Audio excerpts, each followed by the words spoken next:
Hello, it's Friday, April 20th, 2018, and as of this recording, I'm still depressed, but I'm not dead.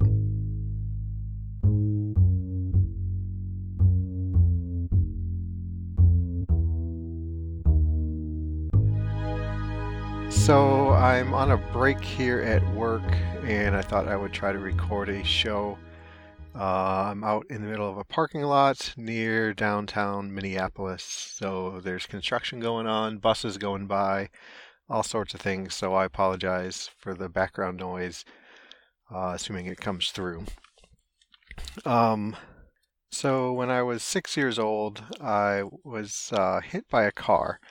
My brother and I were riding our bikes home from a friend's house who they had a driveway that was a house that was up on a hill, so the driveway was a hill down to the main street, Central Avenue. And for some reason, my brother decided to shoot on down and go right across the street. And me, being the younger brother, thought, well, if he can do it, I can do it. And I did the same thing, but lo and behold, there was a car waiting for me. Hit me, knocked me down, broke my arm. Spent the night in the hospital. I don't remember too much about the whole experience other than my mom spilled a bunch of pee on me. It was middle of the night as a kid, didn't want me getting up and walking. I think it was before I had the cast put on, or maybe after I had the cast put on, I'm not sure. But anyway, so I needed to go to the bathroom in the middle of the night. I woke mom up, and she stayed with me. And rather than going to the bathroom, they had me pee in this jug that mom helped me with. And well, it didn't work out quite as planned, and she tipped it, and it poured all over me. Exciting stuff, probably more information than you wanted to know. Funny story now, not so funny then, I think. Got a cast. This was late spring, I think. So there was a little bit of school left, and then summertime. I was a young kid. I wanted to play and run around. And I remember being at a friend of my folks' house, and we were playing flashlight tag or just tag or something. And I was running, and I fell down in the cast, and oh, did it hurt, as you might expect. I remember either crying and my dad coming or going crying to my dad. And this is when dad still had kind of a temper on him, which is another story for another podcast. But I remember him saying something about, I better stop crying or he'll give me something to cry about. I only bring this up not as a, hey, my dad was a horrible person, but, as, there's so much talk about men and not being able to express their feelings and being from the generation he was from, which, born in 1937. So he, not quite a baby boomer, but part of that, nearly part of that generation. He didn't cry much, I guess. It was probably taught growing up not to cry, and that was his training being brought up, and he was kind of passing it on to me, I suppose, with just that simple line that has stuck with me all these years. So clearly, it's an important thing. So yeah, I think that's part of it. I can honestly say that I don't particularly want to cry in front of people. Even Nora, I've talked about on the show, when I was trying to cut back on medication, I think I cut one out and I started crying over a TV show or a commercial or something. And I was kind of hiding it from her because I didn't want her to know that I was crying. I still won't cry in therapy, even though there's been a couple times I've been close. I don't think any of my friends have seen me cry. And yeah, so yeah, thanks, Dad, I think, maybe. And there's other societal pressures about, males crying or holding their emotions or being tough or things like that. But yeah, there's a story. So let's get on with the show.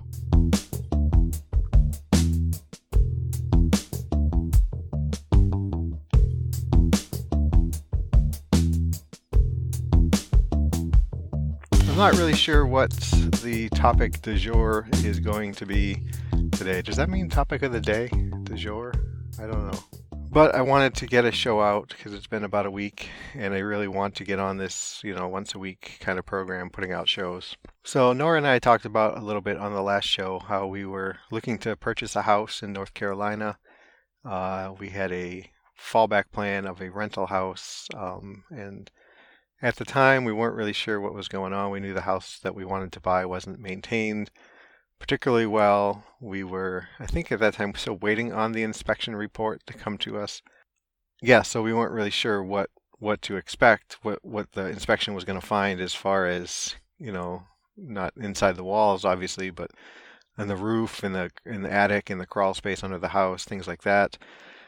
Um, and it was surprising to me how much stress and anxiety I had around that. I've, started out this show talking about how I don't think that anxiety is an issue of mine. And I'm not really willing to say that it is a, well, I don't know, maybe it is an issue, but I'm not willing to say that it's a debilitating issue with me. But yeah, so we were waiting for that report, and I found myself thinking about it all the time.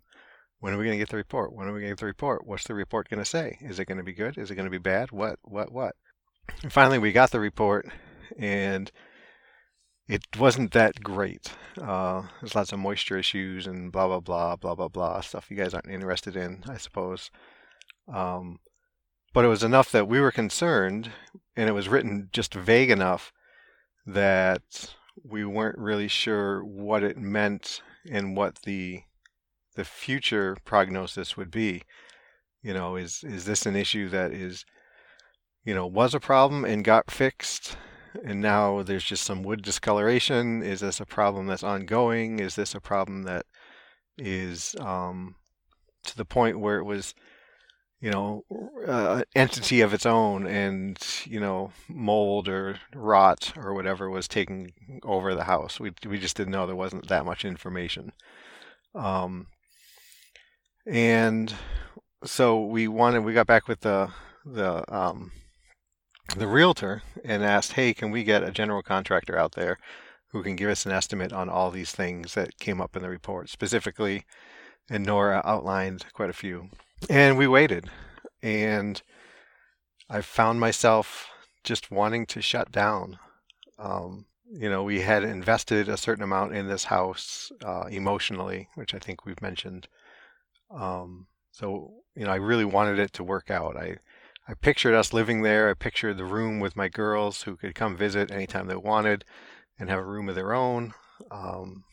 It was, I think emotionally it was our house already. But when we were waiting for this general contractor and, what are we going to do? Nora's dad is saying, geez, I think you need some considerable considerations, money back from the compensation for the house and things like that. And I just found myself wanting to shut down.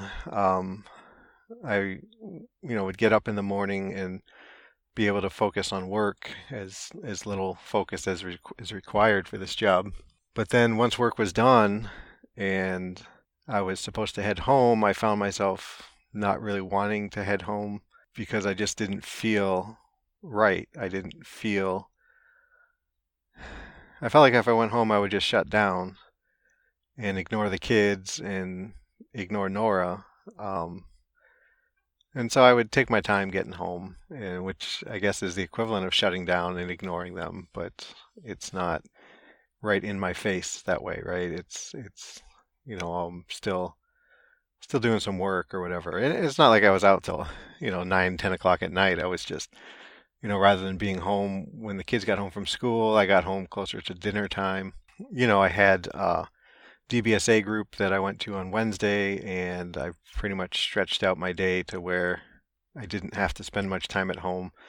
In fact, I think I did get home that day before the kids got home from school, and I promptly closed the bedroom door and got in bed and tried to sleep for a while until it was a little too early to head out to the DBSA meeting, but not early enough that it seemed outlandish. And so I left early before Nora got home from work. And, I pretty much emerged from the room and the kids are playing. It sounds like they're 4 and 5.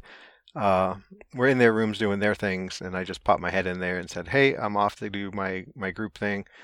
Um, I'm not sure if mom's home for dinner tonight. She's got work stuff going on, but you're on your own for dinner. You got it. You can handle it. Good, great." So, and I mentioned this to Nora, how I just felt like I wanted to shut down. Um, and I think it was a combination of being anxious about the home and feeling powerless over what was happening. It was some dude was going down to do give estimates on different things, and we were waiting on him. And I just felt like I I, I didn't know this house was consuming my thoughts, but there wasn't anything I could do about it at that time. And for most folks, I would expect that's a very frustrating thing. For me, I really just wanted to close up shop and go lay in bed and take my trazodone and go to sleep till the next morning. And so much to the point where I felt like I had such a lack of energy that I felt like I could have just laid on the floor and fallen asleep without issue. Yeah, so that was my situation then. Really, just wanting to shut down. And turns out the seller declined the appointment for the contractor to go and do the inspections, the estimates, which could have been anything. They were homesick, they whatever. But that was enough for us to say, you know what, this is really, we're not feeling comfortable with this. And we got a hold of the realtor and said, hey, we're not really sure. We think we want to back out. And it was a surprisingly easier process than I thought. It's pretty much a two-page sheet of paper to sign, as opposed to the multi-page things to sign when we were tendering the offer and things like that. And then we moved on to this rental house, and that was a process, applying for an application and then getting approved, and then signing the lease and sending off money, and we've got um, things to get taken care of. We're signing the lease early because we want to make sure we have the home. So I think our lease starts on May the 7th, and we won't be down there till, I don't know, June the 12th, June 13th, something like that. Maybe a little bit later yet. So there's things, we got to get switched over to our names. It's utilities and whatnot, and that's kind of fallen on me to make that happen and talk with the leasing agent about things that we had seen. This is a house that we had looked at when we were down in North Carolina, and so we knew a fair bit about it. So there's just all these questions that we wanted to make sure, and that fell to me. And again, I felt overwhelmed by it. And it's such silly things, right? Like calling the leasing agent whose job it is to answer questions and get people into the home. So calling them and talking to them just, is part of their job. And, they're probably excited to hear from us because the house seems to be vacant for several months. But, is okay, we saw this painting issue. Hey, the countertops were kind of rough. Hey, do you know what kind of fuel that the dryers would use? Is it, gas or is it electric? It's in the homeowners association area, so who pays those dues? So we have access to the homeowner association community pool and things like that. Really small kind of stuff, but holy cow, I really fretted over making the call, and I was confident that I was going to screw it up somehow. I was certain that I was going to forget to ask some questions, or I wasn't going to ask a question right, or I wasn't going to fully understand the answer. And so I was just confident that I was going to mess it up and that I wasn't qualified to do it. And, now I've done it. I've asked all the questions and gotten all the information, and things seem to be moving forward. And there's still just this nagging feeling that there's a vital piece of information that I screwed up on that is going to end up throwing us for a big loop. And there's still more questions to ask, and I have to get the gas hook up to the house and things like that. But I'm just confident that I'm not the man for the job. That it's it's beyond the point of where I just don't want to do it because it's a chore. It's at the point where I know, and maybe in quotation marks, no, but I know that I am not qualified to be doing this. And, the fate, I even build it up right because it's just water and electricity and stuff, which is important, but it's not, if it's a day that like I want to make sure it's done on the 7th and it happens on the 8th, it's not life changing because we're not going to be there anyway, but I just know in my head that it's going to fall apart and it's going to negatively impact the family somehow. And then in addition to that, knowing that I failed, I know that I'm going to feel supremely embarrassed by it and a little bit more exposed that for the fraud of an adult that I am. Geez, he can't, he seems smart. We thought he was smart, but obviously he's not smart because, God, he couldn't even do this. So, yeah, so it's been a stressful week and a half or so. And I want, so I've been aware of it, which is better than times past. I don't know that I've handled it any better than I would have in the past when I wasn't aware of how the stresses were affecting me and being anxious about things. I'd like to think I handled it a little bit better, but I don't know that I did. It certainly affected me. I was pretty miserable at the DBSA meeting. I didn't really want to be there. The men's group that I go to every other Thursday, I didn't go to, and I told a fib to Nora that hey, I got there and there, it was just me and the group leader, and so we decided that I wasn't going to stay, and that's not true at all. I ended up going to Target and buying a couple things, including a 12-pack of King's Hawaiian rolls, which I promptly ate in the car because that's another thing. My eating has gone, it's skyrocketed up to where I just feel like I need to fill my body with something. So I binge eat, obviously, and and then I feel badly about it. And after I polished off that 12-pack of King's Hawaiian rolls, and then I made the decision that I need to get serious again about this health thing. And I'm sure you guys are tired of hearing about it, and I'm getting tired of talking about it. But yeah, so what I did is I bought a little ice cream for last night. Nora and I shared it, and I'm not really announcing it to anyone in the household, but I'm really gonna buckle down here. And the weather's finally turned nice. It's supposed to be like 50 and sunny today and up into the 60s by the weekend. So I probably should start running outside, even if it will embarrass me by how poorly fit I am, or I guess poorly fit, how unfit I am. But yeah, I mean, I eat and eat and eat, and I've mentioned before that, soft goodness of bread. So there's bagels and potato rolls around the house, and I just, I will grab, 3 potato hamburger buns and go up to my room and hop on the computer and eat them, finish them, and wish I had some more, and maybe go get another one, or maybe switch gears and find something else to eat. So, yeah, I guess maybe that's a sign that I haven't been handling things as well as I thought.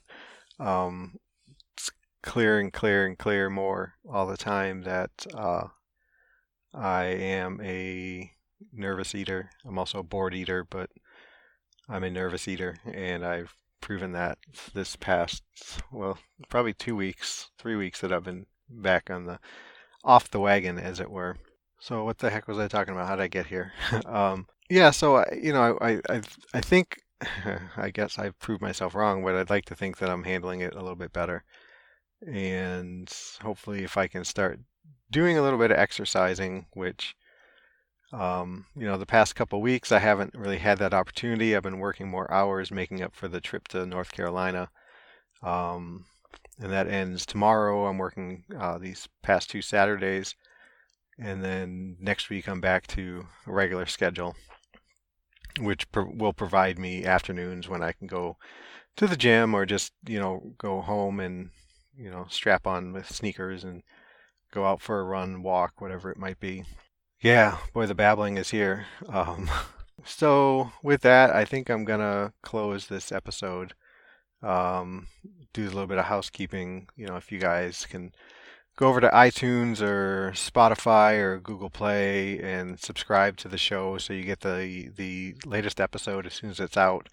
That would be great. If you have an area where you can leave a review, that would be even more awesome. If you could leave a positive review, 5-star rating, helping other people find the show, that would be fabulous. You can reach out to me. You can email me at jamoalki@gmail.com, facebook.com/jamoalki, www.jamoalki.info, @jamoalki on Twitter. That's JAMOALKI. Special thanks to Ted who reached out this week. It's nice to hear from you. Everybody who is continuing to message me back and forth. I really do appreciate our conversations, and they're valuable to me. So thank you very much for that.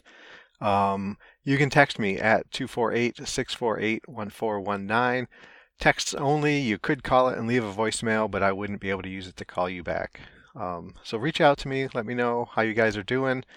Let's start a conversation. If you got something you just want to vent about and you're not sure who can share it with, you can share it with me, and let me be your stepping stone to helping you find a way to share your stories with those around you and start building up a support network. So thanks for listening, guys. You guys are all wonderful. Everybody be safe and be well.